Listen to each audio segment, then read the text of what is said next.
सवै पुंसां परो धर्मो यतो भक्तिरधोक्षजे अहेतुक्य प्रतिहता ययात्मा संप्रसीदति। जब ध्यान कर लिया तो फिर सीधे रहस्य में आ गए। सवै पुंसां परो धर्म, मनुष्य का परम धर्म यही है शौनकादि ऋषियों कि वो सब प्रकार से भगवान को अपनी ओर, स्वयं भगवान की ओर बढ़े और भगवान को अपनी ओर आकर्षित करने का निरंतर प्रयास करे। मनुष्य का यही धर्म है, यह परम धर्म है, एकमात्र धर्म नहीं, परम धर्म है, सबसे महत्वपूर्ण है कि जीव ब्रह्म की ओर निरंतर अग्रसर हो।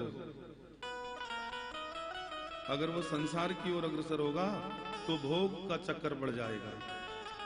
जन्मांतरे भवेत् पुण्य, जन्म जन्मांतर के बाद पुण्य उदय हुआ है, मनुष्य जन्म मिला है और इस जन्म में भी यदि अन्य योनियों की तरह, पशु योनियों की तरह भोग में ही मनुष्य लगा रहेगा तो बोलो कैसे परमात्मा रीझेंगे।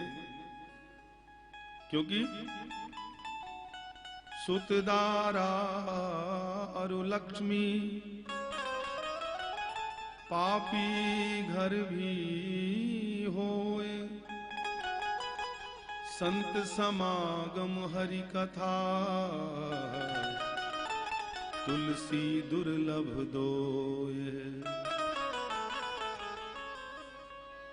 बच्चे, सुंदर पत्नी, सुंदर परिवार, सुंदर घरबार तो पापी से पापी व्यक्ति के पास भी होता ही है, इसमें कौन सी बड़ी बात है। धन दौलत इत्यादि पापी से पापी व्यक्ति के पास भी होता ही है, लेकिन हरि कथा का सुअवसर, संत समागम, सज्जन पुरुषों से मिलन सौभाग्यवान पुरुष को ही प्राप्त है। इसलिए जिसने मानव तन धारण कर रखा है वह पशुवत व्यवहार ना करे। संतानोत्पत्ति, भोग इत्यादि भोगना यह तो सभी अनंत योनियों में प्राप्त है। कुत्ता, बिल्ली, गधा, घोड़ा जो भी बनेगा तब भी यह सब होगा ही, लेकिन क्या नहीं होगा? हरि नाम जपने की शक्ति, कर्म करने की श्रेष्ठता और ज्ञान अर्जित करने की भावना अन्य योनियों में नहीं होगी। इसीलिए 84 लाख योनियों से अधिकतर श्रेष्ठतम बढ़कर के मनुष्य योनि का महत्व बन गया है। इसीलिए कहने लगे सवै पुंसां परो धर्मो, वही परम धर्म मनुष्य के लिए श्रेष्ठ है। चाहे जैसे भी हो उसकी प्रीत भगवान के चरणों में लग जाए, क्योंकि भगवान से प्रीत होते ही अहेतुक्य प्रतिहता ययात्मा संप्रसीदति, आत्मा शुद्ध हो जाती है और भगवान के चरणों की ओर, जो भक्ति का कैवल्य सम्मत पथ है, जिनको हमारे संत ऋषियों ने पुराणों शास्त्रों के माध्यम से सर्वसम्मत निर्णायक बताया है, लोक कल्याण की भावना से उजागर किया है, वह सम्मत कैवल्य पद स्पष्ट हो जाता है। फिर जीव उस राह में चल करके मनमंथन के द्वारा अपने आचरण को शुद्ध करता हुआ भगवत प्राप्ति का पात्र बन जाता है।